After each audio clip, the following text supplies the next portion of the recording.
الحمد لله رب العالمين، والصلاة والسلام على سيد الأنبياء والمرسلين وعلى كل ملائكتك المقربين وعلى عباد الله الصالحين. أما بعد، فأعوذ بالله من الشيطان الرجيم. بسم الله الرحمن الرحيم. فمن حاجك فيه من بعد ما جاءك من العلم فقل تعالوا ندع أبناءنا وأبناءكم ونساءنا ونساءكم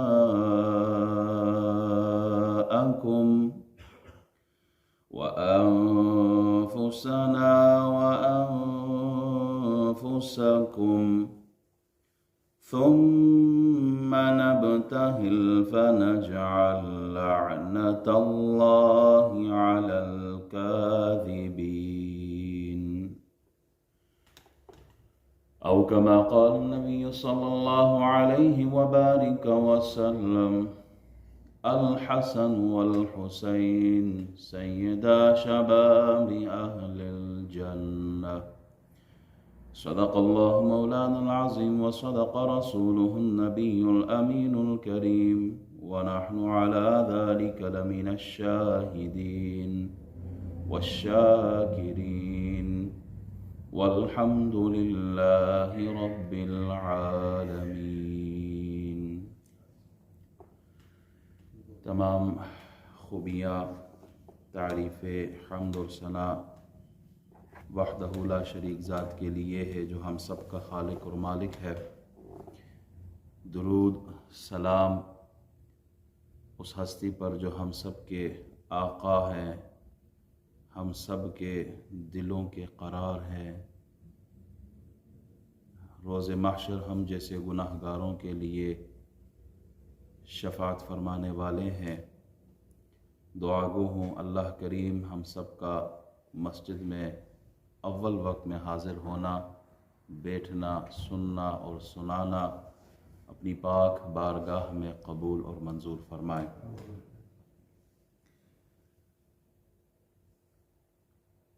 سورہ آل عمران کی آیت 61 میں نے تلاوت کی ہے۔ اس کا پس منظر کیا ہے اس پر کلام کروں گا۔ رسول اللہ صلی اللہ علیہ وسلم نے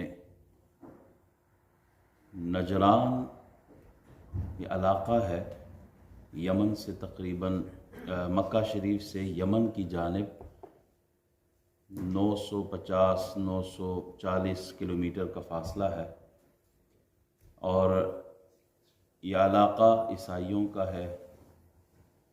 اس علاقے کی طرف اسلام کی دعوت کی نیت سے خط لکھا، اور اس خط کا متن کیا ہے؟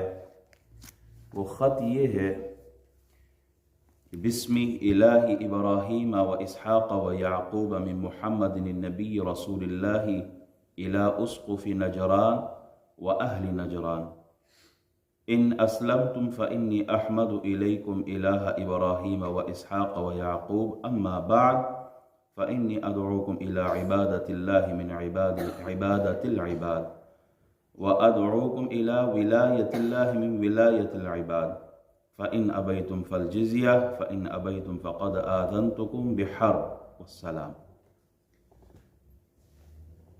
کہ ابراہیم، اسحاق اور یعقوب علیہ السلام کے پروردگار کے نام سے میں اس خط کا آغاز کر رہا ہوں۔ بعد ازاں میں تمہیں دعوت دیتا ہوں کہ بندوں کی پرستش کو چھوڑ کر اللہ کی عبادت کیا کرو، بندوں کی دوستی کو ترک کر کے اللہ کی دوستی کو اختیار کرو۔ اگر تم اس دعوت کو قبول کرنے سے انکار کرو تو پھر جزیہ ادا کیا کرو، ٹیکس دو، اور اگر تم جزیہ ادا کرنے سے بھی انکار کرو تو پھر جنگ کے لیے تیار ہو جاؤ، والسلام۔ یہ خط رسول اللہ صلی اللہ علیہ وسلم نے نجران کی طرف بھیجا۔ یہ ایسا علاقہ ہے کہ جو 73 گاؤں آتے ہیں اس علاقے میں، بہت بڑا ایریا ہے۔ ان کی جو آرمی ہے تقریباً 1,10,000 تک صرف ان کے جنگجو ہیں، ان کی آرمی ہے، ویل ٹرین اور اکوپڈ پراپر، 1,10,000۔ اور یہ جو میرے بات بتا رہا ہوں یہ اس کتاب میں بھی موجود ہے، اور امام بحیقی نے دلائل النبوہ میں اس کو ذکر کیا ہے، جلد 5 غالباً 738 نمبر صفحے پر یہ ساری روایت موجود ہے جو میں پڑھ رہا ہوں۔ تو وہ علاقہ اتنا وسیع، اتنا بڑا علاقہ ہے کہ 73 گاؤں، 73 ولیجز اس ایریے میں آتے ہیں۔ اگر ایک تیز سواری شروع ہو جائے چلنا ایک علاقے سے تو دوسرے علاقے تک پہنچتے ہوئے، یعنی وہ ایریا ختم نہیں ہوتا، سورج غروب ہو جائے گا لیکن وہ ایریا نجران کا علاقہ ختم نہیں ہوتا، اتنا وسیع ایریا ہے وہ۔ اچھا، جب وہاں کے پادری کو، جو ان کا پوپ ہے، جو ان کا بشپ ہے بڑا، اس کو جب وہ لیٹر ملتا ہے تو وہ اپنے علاقے کے ایک سردار کو بلاتا ہے، شرحبیل بن وداع کو بلا لیتا ہے، اور اس کو وہ خط دکھاتا ہے کہ اس پہ آپ کی کیا رائے ہے۔ تو وہ کہتے ہیں اللہ تعالیٰ نے ابراہیم خلیل اللہ سے وعدہ کیا ہے کہ اولاد اسماعیل میں سے نبی تشریف لائیں گے، مجھے خوف ہے کہ یہ وہی نبی ہوں گے، لیکن میں کچھ کر نہیں سکتا، کچھ کہہ نہیں سکتا۔ کوئی دنیاوی مسئلہ ہوتا تو میں کوئی مشورہ دے دیتا، لیکن یہ جو میٹر ہے، یہ جو ایشو ہے، یہ نبوت کا ہے، میں اس معاملے میں کوئی عمل دخل نہیں دے سکتا۔ اچھا، اس خوف نے پھر عبداللہ بن شرحبیل کو بلایا، ایک اور آدمی ہے، دانشور ہے اس قبیلے کا، اس کو بلایا، اس کو خط دکھایا، اس نے بھی وہی جواب دیا جو شرحبیل نے جواب دیا تھا۔ پھر تیسرے آدمی کو بلایا، جبار بن فیض کو، اس نے بھی وہی بات کہی جو ان دونوں نے کہی۔ اب انہوں نے کیا کیا کہ گرجا گھر کی طرف گئے، پردے اٹھائے، وہاں آگ لگائی، اور یہ جو بیل ہوتی ہے ان کی جو بجاتے ہیں یہ لوگ، اس طرح ایک آواز اٹھائی، قبیلے کو جمع کیا۔ جب کوئی خطرے کی بات، پریشانی کی بات ہو تو یہ ان کا جمع کرنے کا سٹائل تھا، پورے قبیلے کو جمع کیا اور وہ خط سامنے رکھا۔ اب پورے قبیلے کو جب خط کا علم ہوا، پڑھا، تو انہوں نے یہ ڈیسائیڈ کیا کہ 3 بندے مدینہ شریف جائیں، شرحبیل جائے، عبداللہ بن شرحبیل جائے، اور جبار بن فیض جائے، اور وہاں ڈسکس کرے، پتہ کرے کہ یہ کیا ہے مسئلہ۔ جب یہ 3 بندوں کا قافلہ چل پڑا، مدینہ شریف کے قریب پہنچتے ہیں تو انہوں نے اپنا جو سفری لباس ہے یہ اتار دیا، اور شان اور شوکت والے کپڑے، زرق اور برق اور قیمتی کپڑے پہنے، سونے کی انگوٹھیاں پہن لی، اور حضور کی بارگاہ میں آ رہے ہیں۔ رسول اللہ صلی اللہ علیہ وسلم کی مجلس میں جب یہ لوگ پہنچے تو سلام کیا، نبی علیہ السلام نے جواب نہیں دیا، آپ نے رخ موڑ لیا۔ لوگ پریشان، کیا ہم آئے ہیں اور ملاقات ہی نہیں کر رہے ہیں، پورا دن رہے وہ ملاقات نہیں کی رسول اللہ صلی اللہ علیہ وسلم نے۔ اچھا، وہ لوگ جانتے تھے حضرت عثمان غنی کو اور حضرت عبد الرحمن بن عوف کو، کیونکہ یہ مالدار صحابی تھے اور تجارت کیا کرتے تھے ان علاقوں میں۔ تو انہوں نے کہا کہ ہمیں ان 2 بندوں سے ملنا ہے۔ ان سے ملاقات ہوئی تو عرض کی کہ ہم اتنے دور سے آئے ہیں ملاقات کے لیے، حضور تو ملاقات بھی نہیں کر رہے ہم سے، تو آپ کوئی راستہ نکالیں۔ حضرت عثمان غنی، عبد الرحمن بن عوف، اس مجلس میں حضرت علی بھی موجود تھے، تو آپ نے حضرت علی کی طرف اشارہ فرمایا کہ اس مسئلے کا حل ابو الحسن نکالیں گے، حضرت علی رضی اللہ تعالیٰ عنہ۔ حضرت علی رضی اللہ تعالیٰ عنہ وہ مزاج شناس تھے رسول اللہ صلی اللہ علیہ وسلم کو، ان کی مجلس میں رہنے والے تھے، ان کو جاننے والے تھے. تو آپ نے فرمایا جو لباس تم پہن کے گئے ہو حضور کے سامنے، یہ لباس اتارو اور وہی سفری لباس پہنو. جو سونے کی انگوٹھیاں تم نے پہنی اتارو ان کو. یہ تکبرانہ انداز ہے. حضور کی بارگاہ میں جاؤ تو عاجزانہ انداز میں جاؤ، تکبرانہ انداز میں نہیں جانا. بہرحال وہ لباس اتار دیتے ہیں، سونے کی انگوٹھیاں اتارتے ہیں. تو اب جاتے ہیں تو حضور بڑے اچھے طریقے سے ریسیو کرتے ہیں، مسکرا کر ان کو ریسیو کرتے ہیں. اور پھر نبی علیہ الصلوۃ والسلام ارشاد فرماتے ہیں، یہاں امام بہیقی نے اس روایت کو نقل فرمایا کہ پہلے ریسیو نہیں کیا بعد میں ریسیو کیا، اس کا کیا مسئلہ تھا؟ تو رسول اللہ صلی اللہ علیہ وسلم ارشاد فرماتے ہیں، اللہ کی عزت کی قسم جب یہ پہلے آئے تھے نا تو شیطان بھی ان کے ساتھ تھا. ان ابلیس لمعہم، ابلیس ان کے ساتھ آیا تھا. تو علماء فرماتے ہیں کچھ لباس ایسے ہوتے ہیں کہ جن کے پہننے سے شیطان ساتھ ہو جاتا ہے. ایسے لباس کہ جس کے پہننے سے رب کی رحمت ہٹ جاتی ہے، شیطان کا قرب آ جاتا ہے. اسپیشلی ہمارے ہاں جب شادی بیاہ کا موقع ہوتا ہے نا تو ہمارے لباس کیسے ہوتے ہیں ہمیں سوچنا چاہیے. ایسا لباس کہ جو متکبرانہ ہو اس سے پرہیز کرنا چاہیے. وہ لباس کہ جس کو پہننے سے آدمی کے اندر بڑائی، تکبر، غرور آئے، دوسرے کو کمتر سمجھے. میرے جوتے اچھے اس کے جوتے کوئی نہیں، میری گاڑی اچھی اس کی گاڑی کوئی نہیں، میرا گھر اچھا اس کا گھر کوئی نہیں. یہ انداز تکبرانہ ہے. اس سے اللہ کی رحمت نصیب نہیں ہوتی. اسی طرح وہ انداز کہ جس سے اللہ راضی نہیں ہوتا اس کو نہیں اپنانا چاہیے. ہمارا لباس، ہمارا حلیہ، ہمارا جو گیٹ اپ ہے وہ ایسا ہو کہ اس کو دیکھنے سے دل کے اندر دوسرے مومن کو محبت نصیب ہو، وہ اس کی عزت، اس کی قربت، اس کی محبت میں دعا گو ہو اس کے لیے، نہ کہ اس سے نفرت کرے.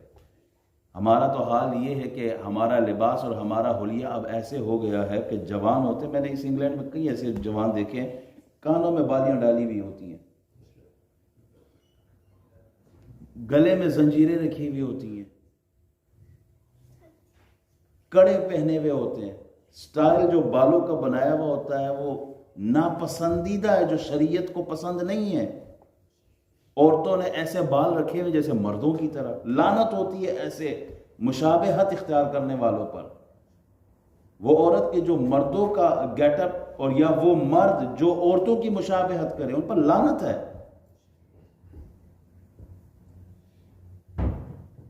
ایسا لباس پہننا کہ جس سے جسم دکھ رہا ہو، ظاہر ہو رہا ہو، ایسا لباس پہننا ناجائز ہے. شریعت اس کو پسند نہیں کرتی.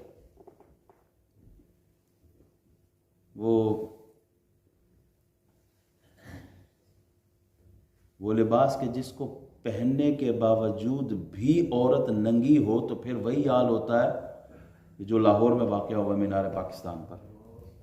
ایسا لباس پہننا کہ جس سے خود کو خود فتنے میں ڈلوانا ہو، خود کا نقصان کروانا ہو. اس سے اللہ تعالی ہم سب کی حفاظت فرمائے. بہرحال جب یہ قافلہ حضور کی بارگاہ میں پہنچتا ہے اور نبی علیہ الصلوۃ والسلام سے ہم کلام ہوتے ہیں، سوالات ہوتے ہیں، حضرت عیسیٰ علیہ السلام کے حوالے سے گفتگو ہوتی ہے کہ آپ کی کیا رائے ہے، وہ کون ہے. تو آپ علیہ السلام فرماتے ہیں وہ اللہ کے بندے ہیں، اللہ کے رسول ہیں. پھر وہ سوالات اس پہ قائم کرتے ہیں، اللہ کے بندے کیسے ہیں، وہ تو بن باپ کے ہیں. تو رسول اللہ صلی اللہ علیہ وسلم پھر جوابات ارشاد فرماتے ہیں، کیونکہ وہ لوگ یہ تصور کرتے تھے، وہ تثلیث کے قائل تھے، وہ خدا مانتے تھے، ان کو خدا کا بیٹا کہتے تھے، خدا کہتے تھے. تو سورہ آل عمران کی جو ابتدائی آیات ہیں ان میں انہی سوالوں کے جوابات دیے گئے ہیں. حضرت عیسیٰ علیہ السلام پر کون سی کتاب نازل ہوئی ہے؟ انجیل. حضرت عیسیٰ علیہ السلام پر انجیل نازل ہوئی. تورات کس پر نازل ہوئی؟ موسیٰ علیہ السلام پر. زبور داؤد علیہ السلام پر. ماشاءاللہ بہت خوشی ہوئی ہے جوابات سن کے. اور قرآن کس پر نازل ہوا؟ محمد الرسول اللہ صلی اللہ علیہ وسلم پر. آپ نے فرمایا کہ تو جو انجیل نازل ہوئی ہے عیسیٰ علیہ السلام پر نازل ہوئی ہے، تو کیا اگر وہ خدا ہے تو کیا خود پہ کتاب نازل کی ہے؟ نازل کرنے والا خدا ہے، جس پہ نازل ہوئی ہے وہ رسول ہے. تو عیسیٰ علیہ السلام پر تو کتاب نازل ہوئی ہے، وہ تو اللہ کے رسول ہے. کہا بن باپ کے بھی کوئی ہوتا ہے؟ تو فرمایا وہی قرآن کی آیتیں جواب، ایک ایک آیت میں جواب آ رہا ہے اللہ کی طرف سے. اگر یہی بات ہے تو عیسیٰ علیہ السلام کی تو نہ والد ہے، نہ حضرت آدم علیہ السلام کے نہ تو والد ہے اور نہ ہی والدہ.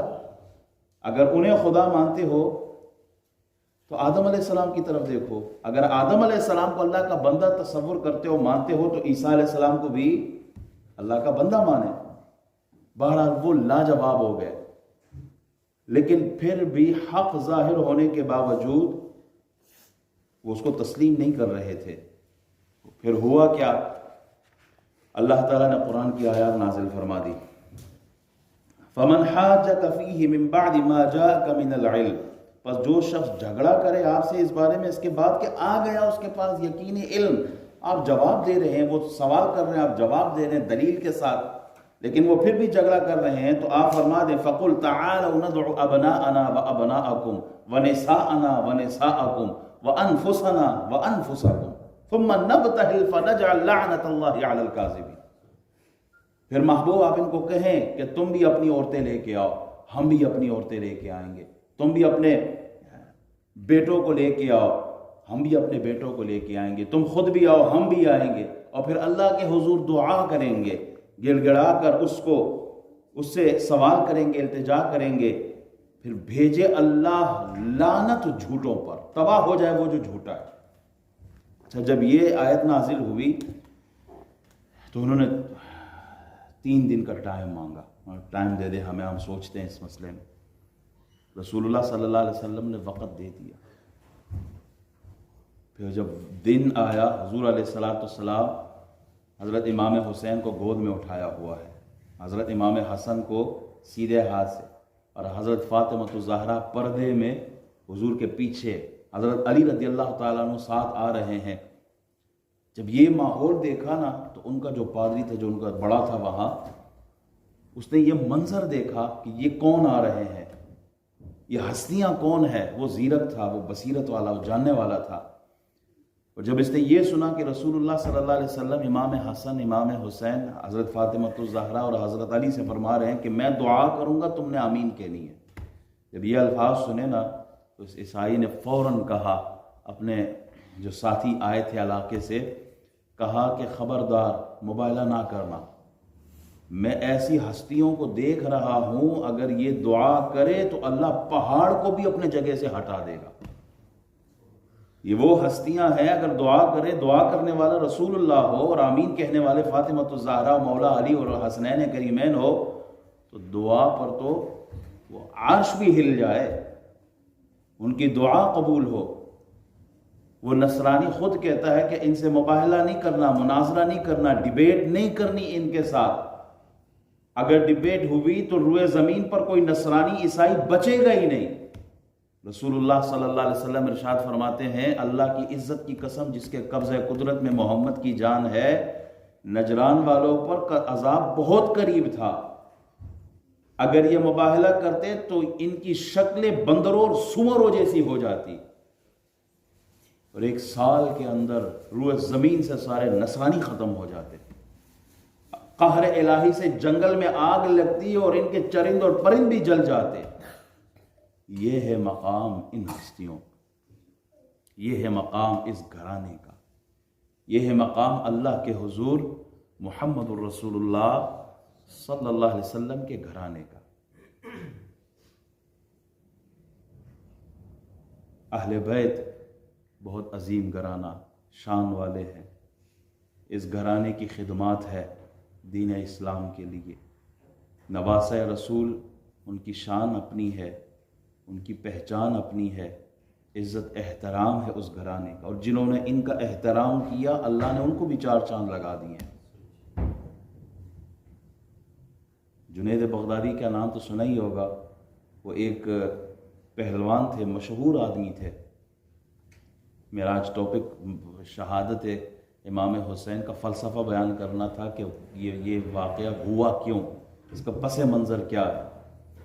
بہرحال جنید بغدادی کا واقعہ سناتا ہوں کہ وہ پہلوان تھے اور شاہی پہلوان تھے، مقابلہ کرتے تھے، کشتی لڑا کرتے تھے۔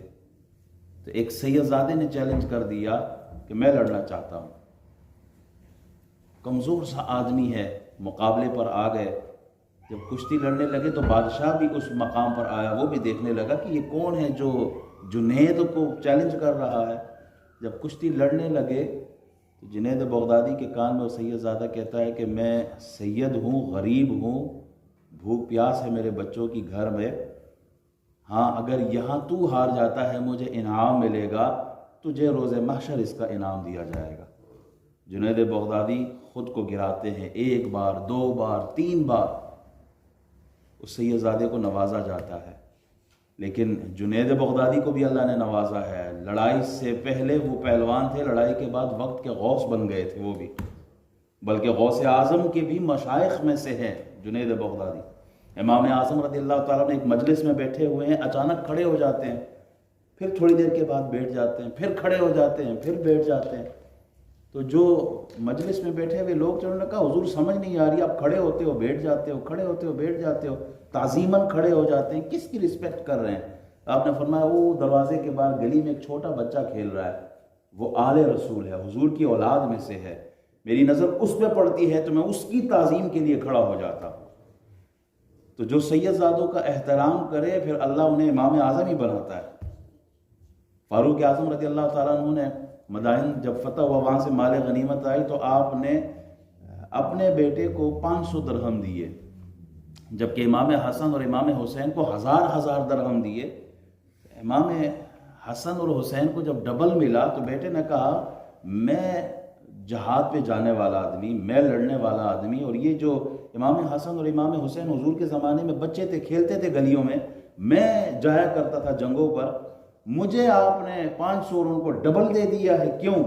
تو فاروق اعظم فرماتے ہیں ان کا نانا محمد الرسول اللہ ہے، ان کا بابا علی ہے، ان کی ماں فاطمہ الزہرا، ان کی نانی جو ہے وہ حضرت خدیجہ الکبریٰ ہے، ان کی خالائیں حضرت زینب، حضرت رقیہ، حضرت ام کلثوم ہیں۔ تو اس گھرانے کا ادب ہمیں صحابہ نے ہی سکھایا ہے، اس گھرانے کا ادب ہمارے امام اعظم نے ہمیں سکھایا، اللہ والوں نے ادب سکھایا ہے۔ احباب ذی وقار، کربلا کیا ہے؟ دین کی خاطر اپنے پورے خاندان کو لٹوانا، دین کی خاطر خانوادے کو کٹوانا، یہ کربلا ہے۔ دین کی خاطر، اسلام کی خاطر اپنی جانوں کی قربانی دینا، یہ کربلا ہے۔ ظالم کے سامنے ڈٹ جانا، یہ کربلا ہے۔ آزمائشوں میں جبکہ تیر برس رہے ہو، دشمن سامنے ہو، بھوک بھی ہو، پیاس بھی ہو، لیکن اس کے باوجود سر سجدے میں رکھنا، یہ کربلا ہے۔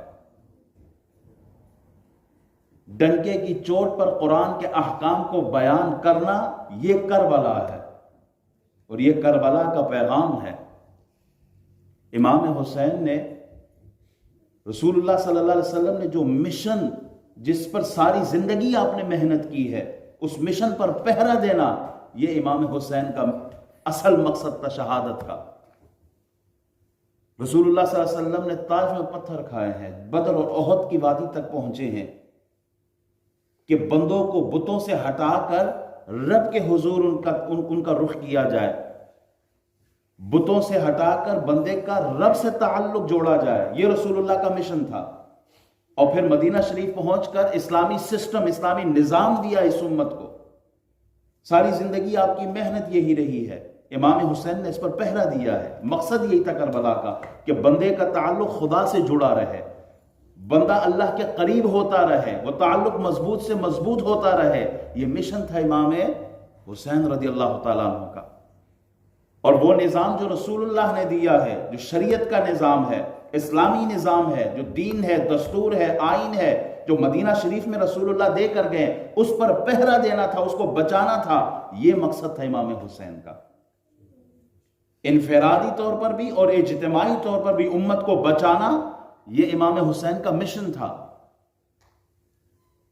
امام حسین کا mission, what was the mission of Imam Hussein? To protect the system which was given by Rasulullah sallallahu alaihi wasallam, the laws of Sharia. And second, individually, to connect the servants of Allah subhanahu wa ta'ala with Allah subhanahu wa ta'ala. That was the mission. امام حسین نے جس مقصد کے لیے اپنے گھر والوں کو، اپنے بچوں کو، اپنے بھائیوں کو جس مقصد کے لیے شہید ہوئے، آج ہم دیکھیں کیا ہم اس مقصد پر پورا اتر رہے ہیں؟ آج ہم خود اپنا احتساب کریں کہ انہوں نے تو قربانی دی کہ بندے کا تعلق رب سے مضبوط ہو جائے. آج ہمارا تعلق رب سے مضبوط ہے؟ ہم 5 وقت نماز پڑھتے بھی ہیں کہ نہیں؟ ہم کلام الہی، اللہ کی کتاب قرآن کی تلاوت کرتے بھی ہیں کہ نہیں؟ اللہ سے ہمارا تعلق کتنا مضبوط ہے؟ 24 گھنٹے میں 8 گھنٹے اگر ہم سوتے ہیں تو باقی جو 16 گھنٹے بچتے ہیں ہم اللہ کو کتنا ٹائم دیتے ہیں؟ کتنا ہمارا دین سے تعلق رہتا ہے؟ 2 رکعت نفل پڑھنا ہمارے لیے بہت مشکل ہے، لیکن 2 گھنٹے موبائل پہ رہنا بہت ایزی ہے. امام حسین نے کس لیے قربانی دی تھی؟ ہمارے لیے کہ ایک پیغام تھا کہ رب سے تعلق مضبوط رکھنا، وہ تعلق کمزور نہ ہونے پائے. اسی طرح آپ نے اسلامی نظام کی حفاظت کے لیے قربانی دی ہے. آج 56-57 اسلامی ممالک ہے، کس ملک میں اسلامی نظام نافذ ہے؟ کہاں اسلامی عدالتیں موجود ہیں؟ نماز پڑھو، روزے رکھو، حج کرو، کوئی روک ٹوک نہیں ہے. لیکن جب نظام مصطفیٰ کی بات کرے، حضور جس شریعت کو لے کے آئے، جس نظام کو، دستور اور آئین کو حضور نے مدینے میں نافذ کیا، جب اس کی بات کرے تو اس کی اجازت نہیں دیتے. سود کا نظام ہمارے اسلامی ممالک میں آج بھی موجود ہے. شراب خانے کیا ہمارے ممالک میں نہیں ہے؟ اسلامی ممالک میں. کس ملک میں اسلامی نظام کے تحت شرعی سزائیں دی جاتی ہیں؟ یہ سوال ہے پوری امت کے لیے. جس چراغ اسلام کے لیے، جس چراغ کو حضرت امام حسین نے روشن کیا اپنے خون سے، اس چراغ میں میں نے کتنا حصہ ڈالا ہے، آپ نے کتنا حصہ ڈالا ہے؟ ہم نے اپنے اس بدن پر اسلام کو کتنا نافذ کیا ہے؟ ہمارے اس چھوٹے سے وجود پر، ملک کو چھوڑیں اپنے جسم کی بات کرتے ہیں، ہم نے کتنا اسلام اپنے وجود پر نافذ کیا ہے؟ ہم نے اپنے گھر پہ اسلام کو کتنا نافذ کیا ہے؟ ہم خود کتنے ریلیجس ہیں؟ ہمارا گھر کا ماحول کیسا ہے؟ یہ سوال پوری امت کے لیے ہے. کربلا کا ذرہ ذرہ پوری امت کو پیغام دے رہا ہے. گھر لٹانا پڑے اسلام کے لیے تو وہ بھی لٹوا دو. تمہارا گھر امام حسین کے گھر سے افضل نہیں ہے. جان جائے تو جائے لیکن ایمان نہ جائے. گھر لٹتا ہے تو لٹ جائے لیکن عشق مصطفیٰ کی دولت نہ لٹے. آئین، نظام، دستور، احکام، بات، حکم سب قرآن کی ہونی چاہیے. امام زین العابدین بھی آج مجھ سے بھی پوچھتے ہیں، آپ سے بھی پوچھتے ہیں، ہمارے گریبان کو جھنجھوڑ کے پوچھتے ہیں، اے آج کے مسلمان یہ بتا، ہم نے تو 72 لاشیں سامنے رکھی ہوئی دیکھی ہیں لیکن ہم نے نماز کوئی قضا نہیں کی ہے. ہم نے نماز اس حالت میں بھی پڑھی ہے. اے امت کے نوجوان، تم بتاؤ تم مسجد میں کتنے وقت نماز پڑھنے آتے ہو؟ ہمارے سامنے تو لاشیں رکھے ہوئے، باپ کا لاشا، بھائیوں کا لاشا پڑا ہوا ہے. ہم نے اس وقت نماز نہیں چھوڑی. بتا تو کارپٹ موجود، گرم پانی موجود، اللہ نے سب کچھ تجھے دیا، تو مسجد میں سر جھکانے کے لیے کتنے وقت آتا ہے؟ یہ سوال سب سے ہے. جمعے کے دن ہماری مسجد ماشاءاللہ بھری ہوتی ہے لیکن ظہر کی نماز میں کتنے لوگ ہوتے ہیں یہاں؟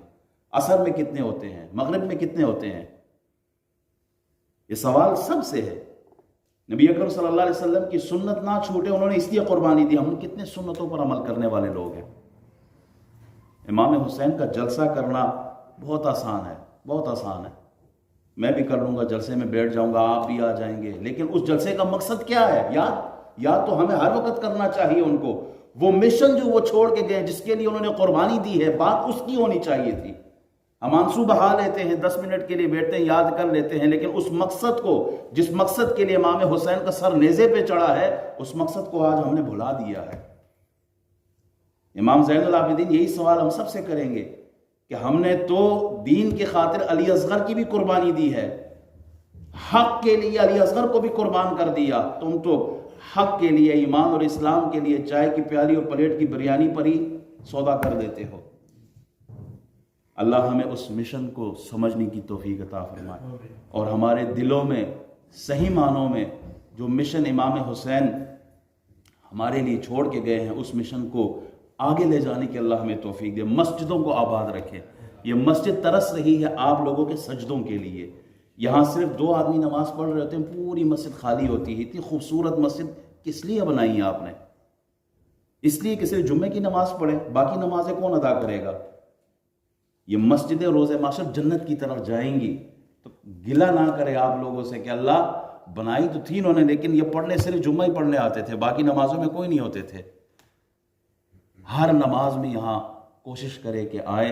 اللہ تعالی ہمیں مسجد کو آباد رکھنے کی اور اس کی خدمت کی توفیق عطا فرمائے۔